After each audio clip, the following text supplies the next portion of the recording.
Assalamualaikum warahmatullahi wabarakatuh. Kata para istri yang mereka menikah dengan laki-laki gay atau mantannya suaminya adalah seorang gay, mereka bilang bahwa dulu kami juga kok istiqoroh, kami juga melakukan sholat yang dimana kami meminta petunjuk kepada Allah. Kami juga minta arahan kepada Allah. Kami melakukan itu semua, tapi kok tetap aja kami mendapatkan seorang laki-laki gay, seorang kupu-kupu lanang, seorang laki-laki yang tidak normal. Kok bisa? Nah, video kali ini teman-teman adalah video lanjutan dari pembahasan saya sebelumnya yang berkaitan dengan seorang akhwat yang menikah dengan laki-laki gay.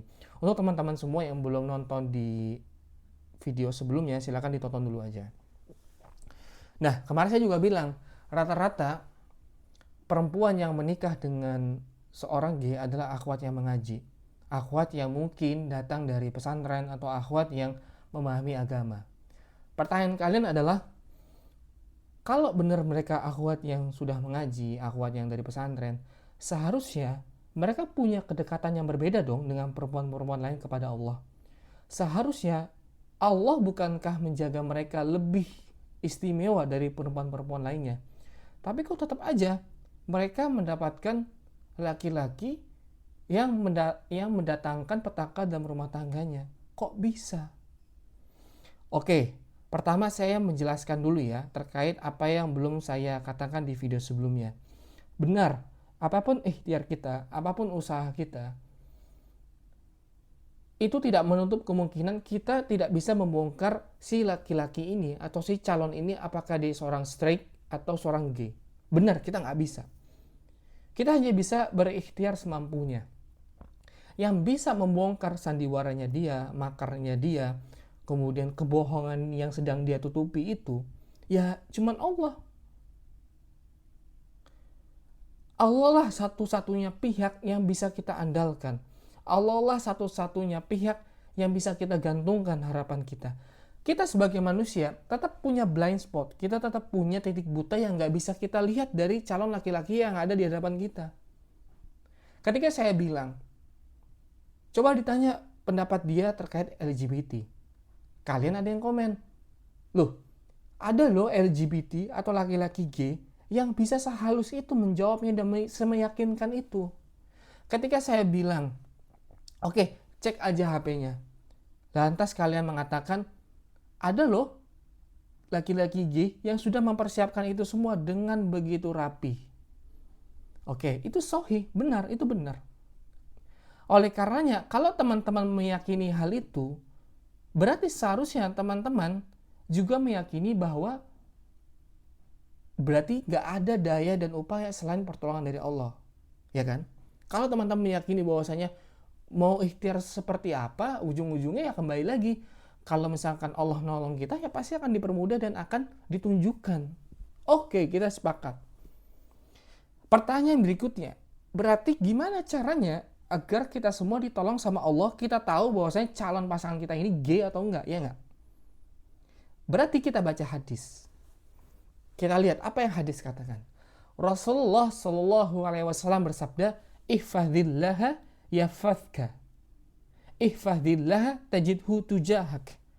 Jagalah Allah, hadisnya ya, jagalah Allah, niscaya Allah akan menjagamu. Jagalah Allah, maka engkau akan mendapatinya di hadapanmu. Ini hadisnya teman-teman. Kalau kita mau ditolong sama Allah, kata Rasulullah SAW, minta tolong sama Allah, jagalah Allah, maka Allah akan menjagamu. Apa maksudnya jaga? Apa maksudnya kita menjaga Allah? Apakah kita perlu menjaga Allah? Nah, kata para ulama teman-teman, menjaga Allah di sini adalah kita menjaga hak-haknya Allah. Kita tetap bertauhid, kita menjauhi segala kesyirikan, kita menjauhi segala kebid'ahan, kita menjauhi segala hal-hal yang menjauhkan kita dengan Allah. Kita tetap taat, kita tetap melaksanakan sholat, kita beramal baik, kita menjaga semua ketakwaan itu. Kita semua menjaga semua hal yang dimana kita bisa membuat Allah itu berpihak kepada kita. Dalam arti ya, kita menjaga kemurnian tauhid, kita menjaga semua hal yang dimana Allah bisa mendatangkan pertolongan kepada kita. Itu maksud dari menjaga Allah. Nah, jadi disinilah hadisnya teman-teman. Disinilah kuncinya. In tansurullaha yansurkum. Kata Allah dalam surat Al-Muhammad, Allah berfirman, jika engkau menolong agama Allah, maka Allah akan menolong kita. Intinya teman-teman, kalau teman-teman mau menikah, kalau teman-teman ingin berumah tangga, ya apapun itu, berusahalah menjaga hubungan baik kepada Allah. Semakin teman-teman mendekati hari H, jangan sampai sebisa mungkin melakukan pelanggaran-pelanggaran syariat. Kenapa? Karena ya kita ini lagi mengadukan nasib kita, lagi berusaha mempertaruhkan separuh kehidupan kita, sisa hidup kita dengan satu orang yang dimana kita nggak tahu nih, ini orang berbohong apa enggak. Kita nggak tahu nih apa laki-laki ini berdusta atau tidak, bersandiwara atau enggak. Kita lagi mempertaruhkan itu gitu loh. Sepenting itu kedekatan kita kepada Allah sebelum kita nikah. Jadi jangan sampai sebelum kita nikah, dikit lagi kita mau nikah, kita melakukan banyak pelanggaran. Kita minta tolong ke dukun misalnya, minta diadu nasib dengan weton, tanggal-tanggal yang sekiranya akan mendatangkan keyakinan syirik kepada hati kita. Kita pergi misalnya melakukan pesta-pesta birthmate misal. Kemudian kita pasang kue-kue itu yang lagi viral itu dengan gambar-gambar kelamin laki-laki, kemudian si perempuan atau si mempelai itu memotongnya, kemudian ya ada semacam-macam hal yang tidak disyariatkan oleh agama. Jangan sampai seperti itu. Jangan sampai kita membuat Allah murka sebelum ya kita melangsungkan akad. Pun setelahnya tetap kita jaga gitu. Itu yang pertama. Jadi sebisa mungkin kita menjaga hubungan baik kita kepada Allah. Yang kedua, kita melakukan sholat istiqoroh. Nah, kalau teman-teman baik pilihannya cuma satu atau dua, karena Rasulullah SAW bersabda, idza hamma ahadukum bil amri. Jika kalian punya keinginan terhadap sesuatu, artinya berarti kan gak harus dua, tapi cuma satu pun gak jadi masalah. Maka Rasulullah itu mensyariatkan silakan sholat istiqoroh, sholat sunnah 2 rakaat, kemudian baca doanya, minta kepada Allah agar Allah itu bisa memberikan jawaban apakah pilihan yang sedang kita usahakan, apakah pilihan yang sedang kita upayakan ini baik untuk agama kita, baik untuk kehidupan kita atau tidak. Oke, teman-teman bisa cari doanya di Google, di internet itu banyak. Nah, seringkali orang bingung. Jawaban dari sholat istiqoroh itu seperti apa? Apakah harus dari mimpi? Apakah harus dari berita-berita atau bagaimana? Nah, Syekh Al-Utsaimin itu mengatakan ada 3 teman-teman. Jawaban dari istiqoroh. Pertama adalah ketika kita berdoa, ketika kita minta kepada Allah dan terus melakukan istiqoroh dan Allah memberikan jawaban-jawaban yang baik, kemudian kecondongan hati kita, kemudian kita mendapat kabar baik dari calon pasangan kita mendapatkan sesuatu yang menenangkan hati kita, maka bisa jadi itu adalah jawaban dari istiqoroh yang pertama. Bahwasanya silakan menikah dengan dia. Yang kedua adalah jika jawabannya adalah Allah memberikan berbagai kesulitan, Allah memberikan kita berbagai masalah. Ketika masalah itu sudah kita atasi, tiba-tiba masalah datang lagi. Ketika masalah itu datang lagi, kita atasi, datang masalah berikutnya. Itu secara nggak langsung teman-teman, Allah itu lagi ngasih tahu ke kita, stop, udah berhenti, jangan dilanjutkan hubungan kamu dengan dia. Itu jawaban yang kedua. Yang ketiga adalah kita tidak mendapati keraguan, akan tetapi kita tidak mendapati banyak halangan, tapi di satu sisi hati kita merasa ragu. Itu apakah lanjut apa enggak?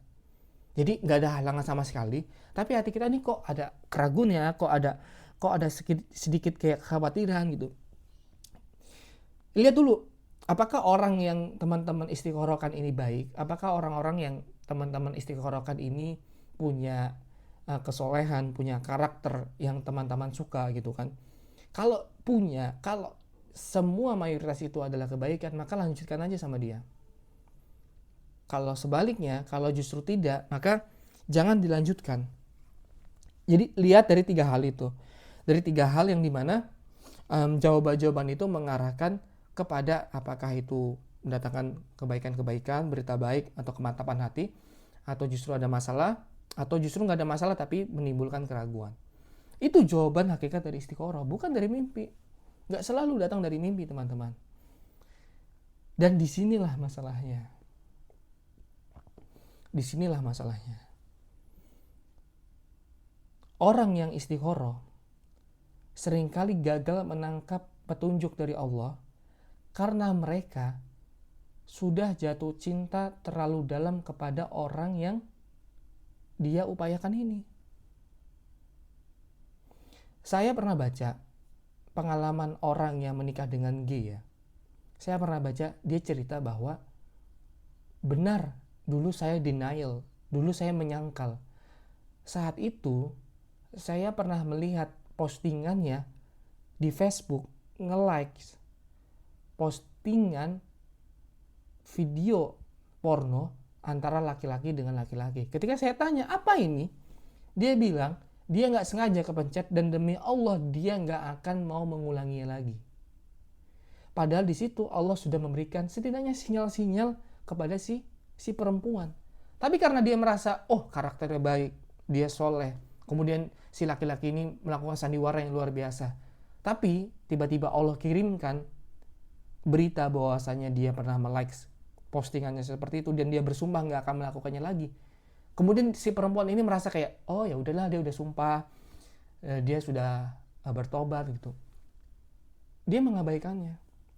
Padahal hal-hal kayak gini tuh nggak boleh diabaikan loh. Atau misalnya ada dia berkisah bahwasanya dulu ibunya itu udah ngasih saran ke dia, coba nak, hati-hati, dia kok agak kemayu ya, coba cari tahu. Tapi si anak perempuan ini merasa kayak, santai aja bu, gitu kan. Dia baik-baik aja kok, kemayu mah hal yang biasa gitu. Asal dia nggak bablas, dia nggak dapat berita-berita buruk yang lebih dari itu, ya santai aja. Bener, ternyata ketika menikah si laki-laki atau suami ini gay gitu.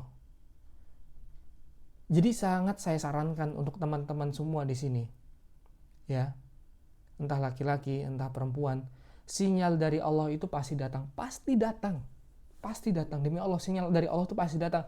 Antara sinyal itu menguatkan keyakinan atau meragukan keyakinan. Masalahnya antara meragukan keyakinan dan menguatkan keyakinan, di sini ada tembok. Tembok itu bernama jatuh cinta terlalu dalam, dan itu nggak boleh. Nggak boleh teman-teman membangun jatuh cinta terlalu dalam sehingga ya mengaburkan setiap sinyal dari Allah. Ini sebabnya kenapa orang udah istiqoroh tetap aja ketika menikah dapat suami yang KDRT, ketika menikah dapat suami yang nggak mau menafkahi, ketika menikah mendapatkan suami gay. Ya ini, mereka menjadikan tembok jatuh cinta ini terlalu tinggi sehingga nggak kelihatan nih mana sinyal mengaburkan dan mana sinyal yang menguatkan. Itu yang nggak boleh teman-teman pasang dalam istiqoroh. Kan kita istiqoroh lagi minta petunjuk sama Allah nih, tapi kok kita ngeyel. Kita merasa, enggak Allah gitu kan. Kayaknya nggak gitu deh, kayaknya lebih benar sama hatiku deh. Kayaknya ini cuman kabar-kabar gak penting gitu kan. Oh, dia nge-like, dia postingan laki-laki yang pakai selfie dengan badan berotot. Oh, nggak apa-apa, itu mungkin kepencet. Kita mengabaikan sinyal-sinyal dari Allah, dan ini nggak boleh ada di dalam kamu yang mendengarkan video ini. Dan terakhir ya, ini saran saya secara pribadi. Teman-teman wajib punya teman diskusi. Boleh sahabat, boleh teman, ataupun orang tua atau keluarga, yang dimana dia adalah seorang laki-laki. Kenapa? Karena sempat saya katakan juga, yang memahami laki-laki adalah laki-laki.